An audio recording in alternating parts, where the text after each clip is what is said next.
Selamat pagi, Ojik semua. Masih dalam suasana Xinjia, maka terimalah salam Xinjia pada dari saya pada pagi ini. Xinian Kuai Lu,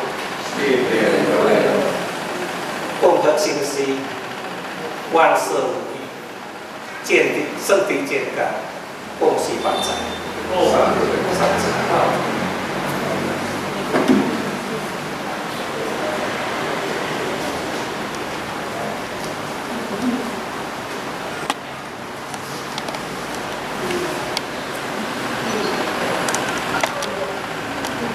Marilah terlebih dahulu kita panjatkan puji syukur kepada Tuhan Yang Maha Kuasa yang telah memberi kami waktu dan kesehatan sehingga pada minggu pertama dari tahun 2573 Gongzeli kita bersama-sama dapat berhimpun di bidang kebajikan suci untuk kita bersama-sama mempelajari ajaran Nabi sehingga kita dapat memperkuat iman kita di dalam menempuh perjalanan hidup di dunia.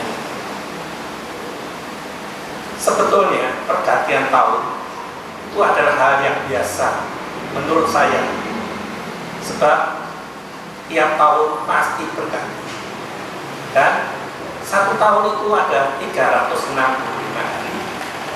Ini harus jadi tiap 365 hari pasti ada pergantian tahun. Dan hari ini tanggal 6 Februari kita sudah mengalami 2 kali tahun baru, yaitu pada tahun 1 Januari adalah tahun baru nasional, internasional, dan hari ini tanggal 6 adalah sudah 6 hari kita melalui tahun baru Imlek, yaitu tahun macan.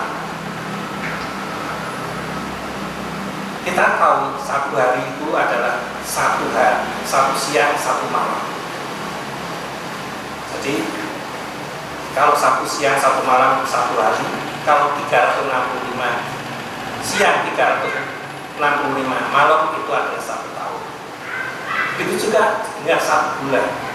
Satu bulan adalah 15 hari, 15 malam dari bulan purnama, bulan terbit sampai bulan purnama, dan 15 malam dari bulan purnama sampai bulan akhir. Itu adalah hal yang biasa yang kita lakukan sekarang. Jadi sebenarnya tidak ada hal-hal yang aneh. Tetapi untuk mengingat-ingat bahwa kita ini sudah berapa lama atau umpamanya kita sudah melakukan pindah rumah atau suatu kejadian umpamanya melakukan perkawinan, sudah berapa lama. Untuk mengingat itu mudahnya harus ada tanggal atau tahun.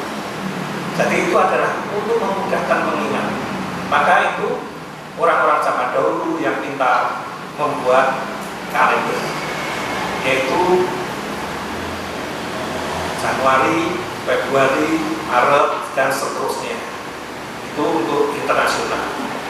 Nah, untuk Gongzeli tahun baru Imlek ini kita biasa memakai perhitungan Cap Sio. Jadi tiap 12 tahun nanti dia ada tahun ular, tahun macan, dan sebagainya. Ini adalah untuk mengingat-ingat bahwa kita ini telah beberapa tahun melakukan seperti saya, show ayam. Saya sudah berapa show? Sudah berapa kaji, istilahnya kaji ya. Okeannya istilah, kalau poinnya saya tidak tahu. Sudah berapa kaji saya? Karena saya show ayam dan usia saya sudah, kalau menurut kalender mulai tahun 45, yaitu sudah 70, hampir 77 tahun, 76. Jadi kalau sio sekarang ini sudah 79. atau apa saja. Ini hanya untuk mengingat, menggampangkan supaya kita tahu. Jadi sebetulnya tidak ada hal-hal aneh, tetapi karena di dalam kitab agama kita ada kitab izin yang bisa mengatasi segala persoalan di dunia ini, dan oleh orang-orang pintar bisa dihubungkan dengan ramal-meramal, dan juga kita sebagai orang biasa ini suka sekali diramal. Wah, nasib kita ini tahun depan bagaimana? Karena tahun ini menurut saya kurang enak. Bagaimana? Maka ada ramal-meramal. Karena ada permintaan, maka ada supply. Jadi banyak ada orang yang meramal. Dan ramalan itu, ini saya ada bahwa intisari terbitan Januari. Saya membaca beberapa ramalan bahwa tahun ini itu yang paling bagus itu adalah Buddha, Sio Buddha. Tetapi di dalam kebaikan Sio Buddha pasti ada yang untuk mengingatkan supaya Sio Buddha itu juga hati-hati. Jadi ini saya bacakan aja supaya kita semua mengerti. Buddha adalah salah satu Sio yang mengalami hal-hal yang terbaik tahun ini. Banyak prestasi dan penghargaan yang didapat, akan banyak juga bantuan yang tidak terduga. Namun Buddha harus bekerja keras. Masih ada, harus bekerja keras. Jadi tidak mungkin rezeki itu bisa datang sendiri kalau tidak ada kerja keras. Jangan terlena. Lebih khusus lagi, jangan sampai terkena masalah hukum. Jadi ramalan-ramalan ini adalah untuk mengingatkan kita supaya berhati-hati. Walaupun kita dalam keadaan bagus, diramal dalam nasib kita bagus, tapi juga harus mengingat perbuatan atau tindakan kita harus berhati-hati. Ini adalah peringatan dari para orang pandai yang kepada orang yang suka diramal. Pada dasarnya nasib atau peruntungan orang itu ditentukan oleh diri sendiri. Jadi kalau ada orang yang mau minta sedekah, itu harus rajin menjaga pola makannya, rajin olahraga, cukup istirahat, dan terutama pikiran ini jangan buat keluar semewah istilahnya, kurang jauh. Ini adalah kalau kita bisa melakukan ini, banyak orang atau dokter juga mengatakan bahwa ini akan membuat tubuh kita menjadi sehat. Jadi dan lagi kalau kita mau pintar, kita semua sudah dewasa ya, tidak ada yang masih anak-anak. Jadi kita juga bisa menasihati pada anak-anak kita, kalau mau pintar itu harus rajin belajar, berlatih keterampilan, itu akan membuat kita pintar. Kalau mau selamat itu harus sopan dalam pergaulan, harus dapat dipercaya di dalam pergaulan. Dan kalau ingin sukses dalam berkarya, harus selalu belajar ilmu yang baru, harus rajin, harus inovatif, harus kreatif. Ini adalah nasihat-nasihat yang umum. Saya mengatakan begitu, apakah saya tidak percaya pada takdir? Saya percaya pada takdir. Takdir itu ada. Maka kalau ada orang mengatakan, kamu mengatakan ini kan umum, bagaimana kalau seseorang itu mengalami nasib yang jelek? Bagaimana kalau Tuhan menguji kita? Ada orang yang mengatakan ini ujian Tuhan, ada yang mengatakan bahwa ini hukuman Tuhan. Memang nasib kadang-kadang baik, kadang-kadang jelek. Itu harus kita akui dalam perjalanan hidup. Ini pasti ada naik turunnya berubah. Maka kita harus mau sadar, mau percaya pada Tuhan yang Maha Kuasa. Iman kita harus kuat. Maka kita harus sebetulnya harus rajin mempelajari ilmu dari Nabi yang merupakan wahyu dari Tuhan yang Maha Kuasa untuk memperkuat iman kita, supaya kita di dalam menghadapi segala rintangan ini bagaimana kita bisa mengatasi dengan sebaik-baiknya. Maka di dalam tadi bacakan renungan ayat, maka saya tadi itu catat bahwa di situ ada ayat Conjung bab 25. Itu adalah suatu ayat yang sangat bagus sekali. Sebab Conjung 19 itu adalah inti dari perjalanan hidup manusia. Saya mendapat ini adalah dari asumsi publik. Kita sama-sama berbincang-bincang dan asumsi mengatakan bahwa inti dari perjalanan hidup adalah di dalam Conjung 19. Dan setelah itu adalah kesimpulan-kesimpulannya. Maka bab 25 adalah keabadian. Di sini maka orang yang telah mencapai puncak iman itu tiada saat berhenti. Ini yang pertama. Yang kedua yang ini saya tulis, tiada saat berhenti, maka berlangsung lama-lamanya. Lama tidak berhenti adalah musik tidak berhenti. Saya tulis. Ini sebab saya ada kitab sesunya yang ada tulisan koi. Saya juga punya, teman saya tidak saya bawa. Jadi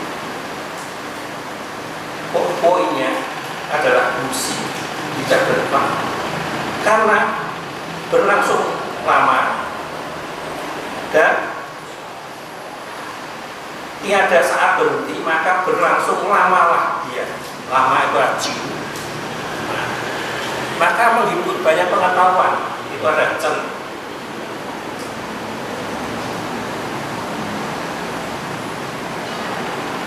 Karena menghimpun banyak pengetahuan, jauhlah yang dicapainya. Jauh. Karena jauh yang dicapainya, maka luas dan tebalnya pengetahuan yang dapat.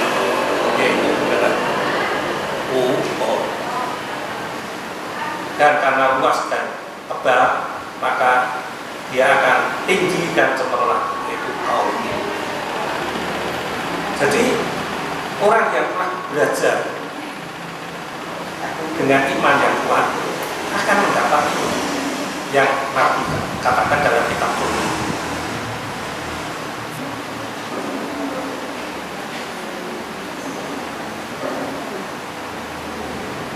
Bagaimana? Ini saya lanjutkan. Bagaimana kalau kita nasib kita sedang jelek? Kita harus sabar. Segala masalah itu pasti ada awal dan akhir. Ini telah tertulis di kitab Masyid bab utama. Yang kejadian pasti ada awal dan akhir. Tiap benda ada ujung dan ini harus kita ingat. Tidak ada orang itu yang selalu menderita. Ingat hukum impian sehingga. Jadi ajaran Nabi jangan kita hanya baca lalu tabulan nggak lupa. Bagaimana kita resapi, kita baca lagi supaya kita bisa mendapat intinya. Hingga kalau kita menghadapi suatu tantangan dalam percobaan hidup di dalam dunia ini, maka kita bisa mengatasi dengan sebaik-baiknya. Jadi pola pikir kita harus kita bisa mengarahkan dengan fleksibel, jangan kaku.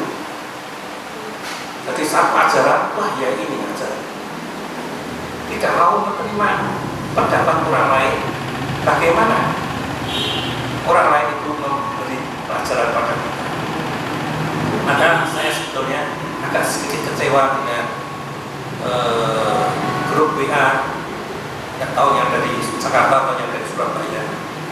Itu Sija ini ada orang di gereja pakai jubah, wah orangnya sudah cuit, takut nanti katanya rumahnya hilang. Ini adalah suatu hal yang biasa dalam pergaulan, bahwa orang yang istilahnya pendeta itu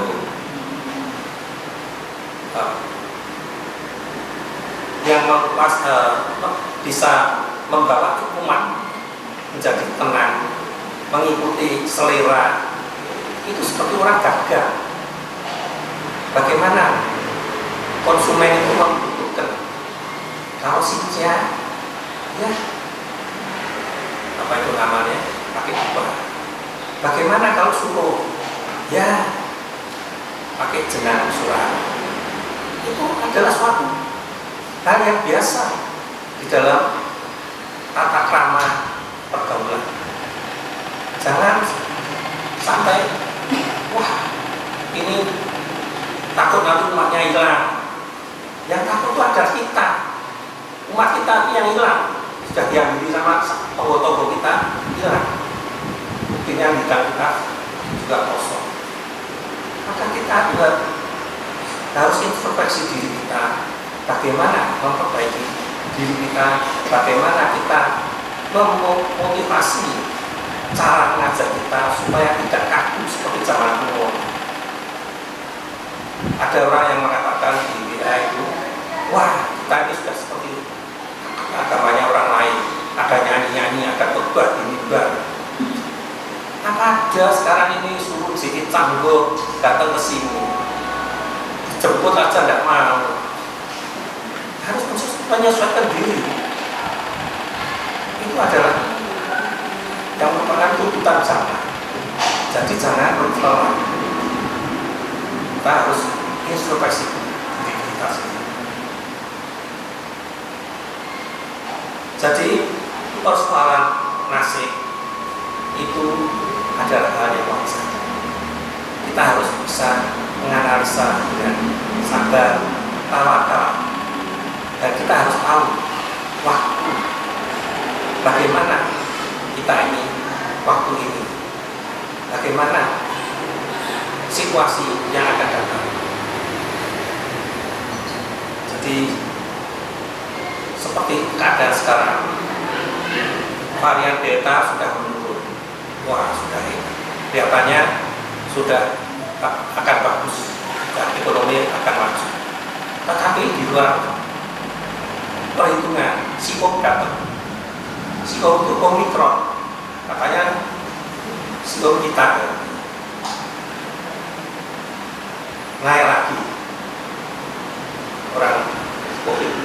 Ya kita harus bisa apa itu namanya membawa diri kita jadi penghindari kerumunan, pakai masker, cuci tangan selalu, dan kalau ada waktu cepat-cepat booster vaksin ketiga. Jadi itu adalah untuk nasib kita dalam penghidupan kita. Jadi kalau kita lihat permainan anak-anak itu, tangga, gardu yang di pegang keluar angka berapa nanti bisa naik. Kalau ada tangga kita bisa naik ke tangga. Tetapi kalau ada ular kemakan lorong, itu juga nasib kita. Wah sudah enak. Banyak saingan atau persaingan harga atau bagaimana, lorong lagi omset kita. Harus kita mulai betul lagi. Itu adalah hal yang biasa dalam hidup kita. Dan untuk hari ini saya ini sebetulnya akan menguraikan hal yang lain. Tetapi waktu saya buka-buka catatan, saya menemukan suatu fotokopi yang tidak lengkap. Maka saya cari dari mana itu. Terus ternyata setelah saya cari, ini adalah fotokopi dari kitab ini. Maka saya akan membahas sedikit untuk pengantar supaya ajaran kita ya ini adalah kitab dari agama Buddha yang berisi ayat atau king kitab tulisan suci, yaitu Polo Mito Shinjin. Polo Mito Shinjin. Ini menurut terjemahnya, yaitu Bapak Budiono Bondo Siswanto. Kitab ini adalah kitab warisan dari Pendeta Tong Samcong dalam kitab CI yang mengambil kitab dinasti Tong ke India. Saya ceritakan sedikit supaya sebagai pengantar bagaimana hidup itu bisa dialami. Tong Samcong ini namanya bukan Tong Samcong.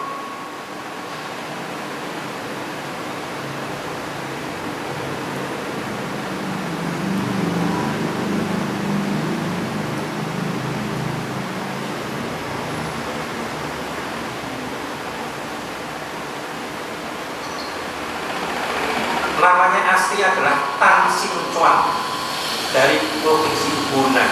Tan Sin Chuan Hunan. Karena dia masih muda, sebagai pendeta masih muda, dia menguasai 3 hal yang penting. Jadi sudah sebagai pakar, maka dia mendapat gelar Samcong, 3 pakar. Dia adalah pakar bahasa Pali, dia adalah pakar hukum, dan dia adalah ahli bahasa. Jadi dia menguasai bahasa Pali, bahasa Mandarin, dan menguasai hukum. Maka oleh Raja Dinasti Tang, Dinasti Tang adalah tahun 618 sampai 907 Masehi, dia diutus ke India untuk mengambil kitab-kitab Buddha.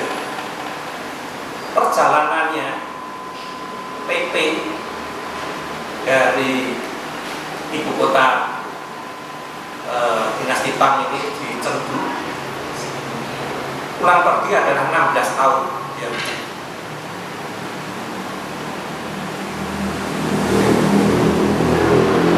Dan dia melewati 18 negeri.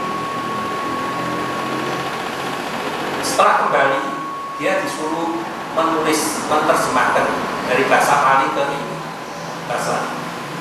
Dia berhasil menerjemahkan 1330 pasal. Dan dia wafat pada usia 56 tahun. Menurut Tong Samcong, kitab ini adalah kitab dari inti ajaran Buddha.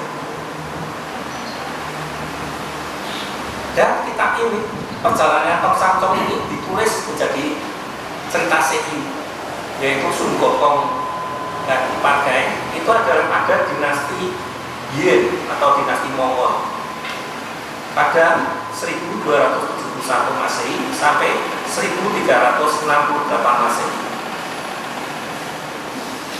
Jadi cerita Tong Samcong ke India itu adalah imajinasi dari penulis dinasti Yin.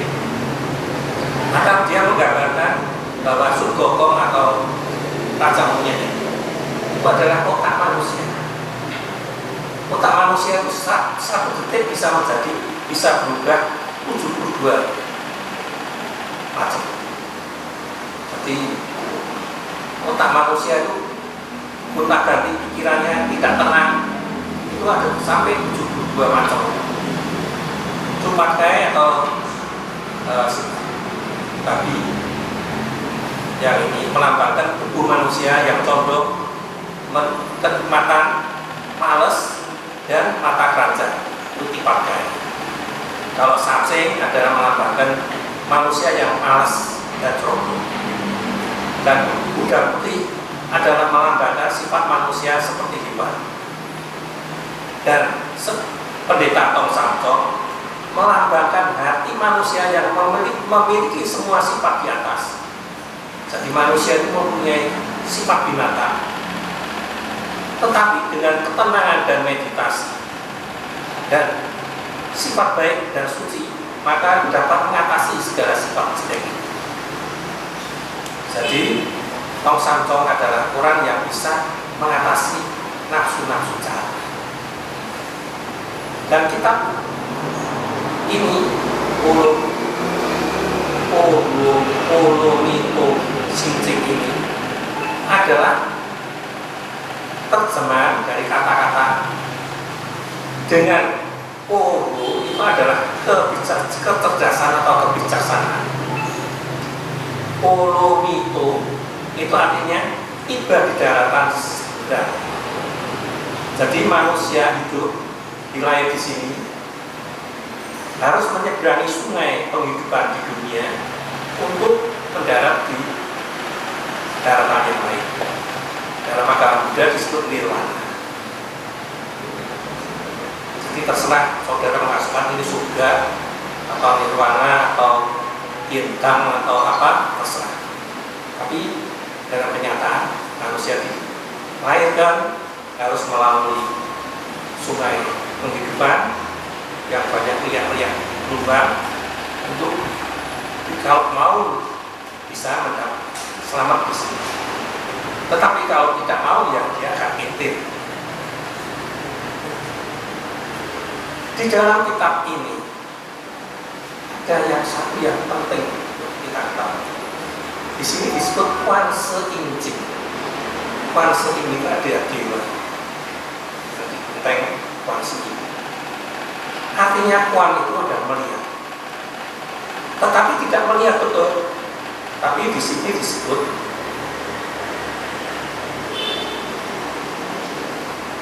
Kuan, arti sebenarnya adalah melihat, tetapi bukan melihat dengan mata biasa, tetapi dengan mata batin atau mata hati.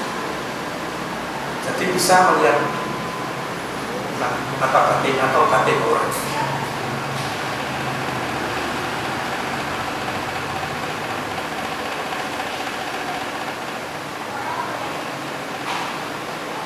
Ini ada suara, jadi bisa melihat suara orang atau pikiran orang atau apa saja gerakan orang. Jadi kalau kita mau mengartikan secara bebas, bisa melihat atau mengamati kebisingan atau kepanikan pikiran orang atau tingkah laku di dunia, seluruhnya dunia. Jadi orang di dunia ini bisa terokok kiamat.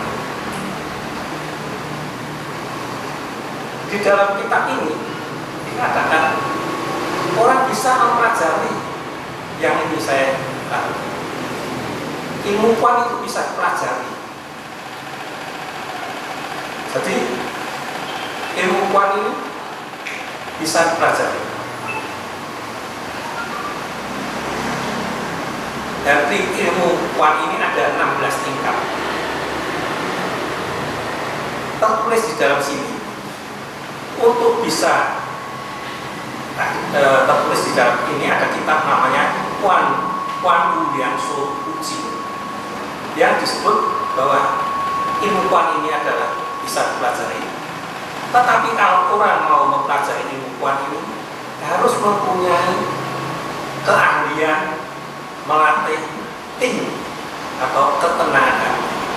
Dan ini saya yang jadi tertarik dengan kita ajaran ting menentukan Ini ada di dalam kitab Tasya. Bab utama dalam kitab Tasya, bila sudah diketahui tempat hentian, akan diperoleh ketetapan tujuan. Tempat hentian itu ada tim. Jadi kita membaca ajaran orang lain, kita saring. Apakah di dalam ajaran kita ada? Kalau kita di dalam ajaran kita ada, buat apa kita pindah-pindah kemana? Jadi harus kita, ini ada di dalam kitab kita. Sebab menurut ini Wan Budian Sohuji, bahwa roh sejati manusia itu sebetulnya bersih dan terang, tetapi tertutup oleh debu keinginan atau nafsu atau kaya atau mimpi, jadi menjadi kotor.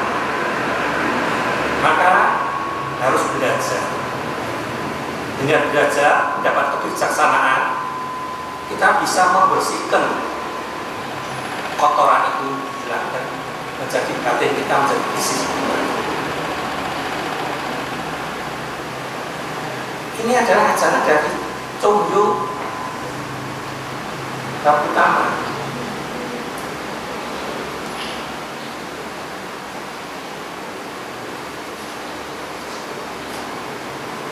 Gembira, marah, sedih, senang sebelum timbul dinamai tengah.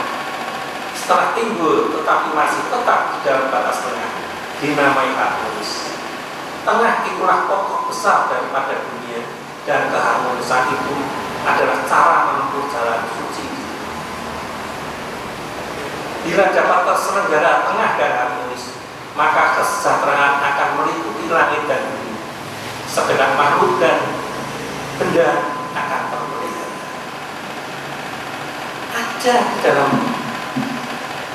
kalau kita mau membaca kata pengantar dari Chongyu, di sini disebutkan kitab ini mula-mula membicarakan tentang satu hukum, lalu dibentangkan sampai meliputi berlaksa perkara, dan akhirnya dikembalikan menjadi satu hukum. Ajaran ini bila diuraikan akan meliputi 6 penjuru. Bila diringkas akan balik tersembunyi ke alam gaib. Sari ajarannya tidak pernah habis dan semuanya berisi ajarannya. Jadi kita tunggu kalau kita mempelajari dengan baik, mendalam, kita bisa mengatasi segala masalah dengan kita.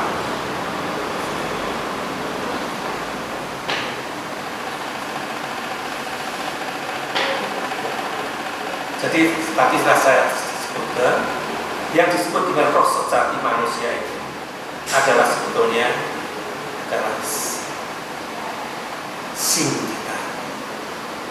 Di dalam Sanseji 3 utayan kata kan dikatakan renceju sing bangsa.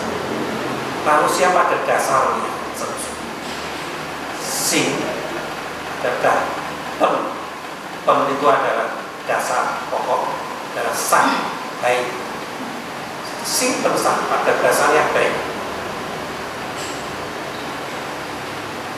Jadi ajaran kita tidak kalah dengan ajaran-ajaran lain kalau kita mau mempelajari dengan sebaik-baiknya. Jadi dengan kita mempelajari ilmu ting tempat hentian, ini kita bisa tenang. Sebab di sini disebutkan bila sudah diketahui tempat hentian akan diperoleh ketetapan tujuan. Setelah diperoleh ketetapan, barulah dapat diperoleh ketentraman. Setelah tentram, barulah dapat dicapai kesentosaan batin. Dan setelah sentosa batin, barulah dapat berpikir benar, dan dengan berpikir benar, barulah orang dapat berhasil. Jadi kita bisa menganalisa semuanya ini harus dari ketenangan batin kita. Bagaimana cara melatih batin kita? Sudah diajarkan di dalam kitab Tata Agama dan Tata Laksana Upacara Agama, sudah ada, yaitu dengan Cengcu. Di sini sudah ada, jadi kita tidak perlu kemana-mana, komplit sudah ada. Maka permulaan dari tahun macan ini sengaja saya membentangkan tidak dengan cerita, tetapi ajaran-ajaran. Mungkin yang percaya ini sebagai guru, tapi sebenarnya saya itu bukan guru. Saya hanya belajar lebih dahulu dari saudara, dan saya akan memberi petunjuk bagaimana saudara belajar seperti saya. Jadi di dalam ini kitab Cengcu ini disebutkan mawas diri. Tentang mawas diri ini, perhatikan beberapa pedoman dalam ayat-ayat suci ini. Pertama, tiap hari aku memeriksa diri dalam 3 hal. Sebagai manusia, apakah aku sampai tidak setia pada firman Tuhan? Bergaul dengan kawan dan sahabat, apakah aku sampai berlaku tidak dapat dipercaya, tidak mengasihi atau tenggang rasa? Dan apakah ajaran guru yang tidak berlaku? Ini adalah kitab Lungi jilid 1 ayat yang ke-4. Lalu Lungi jilid 1 ayat ke-8 pasal yang ke-4 disebutkan, bila bersalah janganlah takut memperbaiki. Lalu di dalam Lungi 9 pasal yang ayat ke-12, tidak mempunyai berbuat seolah-olah mempunyai. Siapakah yang tidak tahu telah? Apakah akan mengelabui Tuhan? Jadi ada orang yang tidak punya, tapi gelagah punya, sombong. Ini adalah sifat-sifat yang kurang. Jadi harus dibuka. Dan di sini disebutkan, ada pun yang dinamai mengimankan tekad, ialah tidak mendustai diri sendiri. 10 mata melihat, 10 tangan menunjuk, tidakkah itu menakutkan? Belajar dengan tidak jemu, mendidik dengan tidak merasa capek. Adakah dalam diri kita? Dan yang terakhir, aku tidak membunuh kepada Tuhan dan tidak pernah menyesali manusia.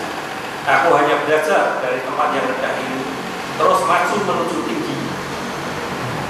Biarlah mengenal diri. Jadi ada ayat-ayat sebelum kita Cengcu untuk mawas diri, untuk solusi. Dan yang terakhir, ini disebutkan bahwa untuk melatih semuanya ini, agama kita ini sebenarnya ada 2 aliran, yaitu aliran lihat dan sifat. Yang kita pelajari ini adalah aliran lihat, lihukum, lisyik.